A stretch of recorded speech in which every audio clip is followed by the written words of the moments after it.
Di bawah jembatan tua itu, sungai mengalir pelan dengan air keruh berkilau terkena lampu jalan. Kabut tipis menggantung, sementara pohon besar di tepi sungai berdiri sunyi seperti penjaga malam.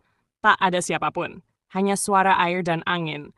Namun entah kenapa, suasana terasa seolah ada yang sedang memperhatikan dari di bawah jembatan tua itu, terlihat seorang pria berdiri di tepi sungai sambil menyalakan lampu senter.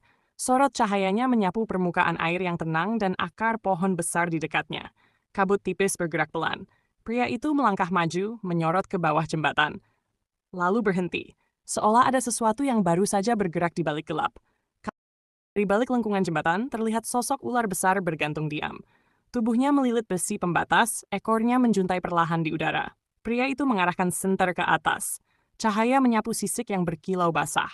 Ular itu bergerak pelan, lalu menjatuhkan tetesan air dari mulutnya ke sungai. Pluk! Detik itu juga, suasana terasa semakin mencekam, seolah sungai dan jembatan sama-sama sedang menahan napas. Itu perlahan turun ke sungai, air terciprat saat tubuh besarnya menyentuh permukaan. Kabut bergeser, dan dari atas punggungnya tampak sosok putri kerajaan duduk anggun, mahkota emas berkilau terkena cahaya senter. Pria itu terpaku. Putri itu menatapnya tanpa ekspresi, lalu mengangkat tangannya pelan. Sungai seketika menjadi sunyi, seolah waktu berhenti. Detik berikutnya, ular dan sang putri menghilang ke dalam kabut. Tak kaget, tangannya gemetar memegang senter, lalu tanpa berpikir panjang, ia berbalik dan berlari naik ke arah hutan.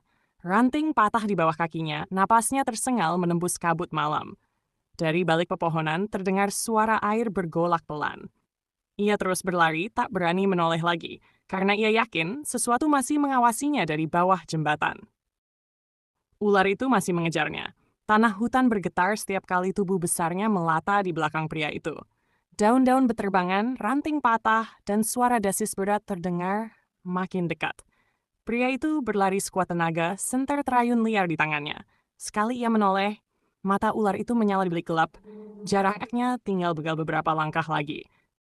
Pria itu tiba-tiba berbalik arah dan berlari sekuat tenaga naik ke jalan di atas.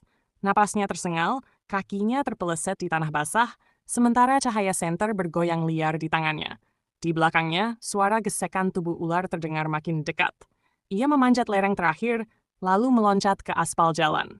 Saat ia menoleh ke bawah, hutan kembali sunyi, seolah semua itu hanya mimpi buruk. Pria itu akhirnya sampai di atas jalan dan langsung berlari ke motornya. Tangannya gemetar saat meraih kunci, napasnya masih tersengal. Ia menoleh sekilas ke arah hutan. Sunyi. Mesin motor menyala, dan tanpa menunggu lagi ia tancap gas pergi, meninggalkan jembatan, sungai, dan malam yang menyimpan rahasia itu. Motor itu melaju kencang membelah jalan gelap. Angin malam menghantam wajah pria itu, sementara lampu depan menyorot kabut yang berlarian. Ia tak berani menoleh lagi. Tangannya menggenggam setang erat, gas ditarik penuh. Di belakang, hutan perlahan menghilang dalam gelap.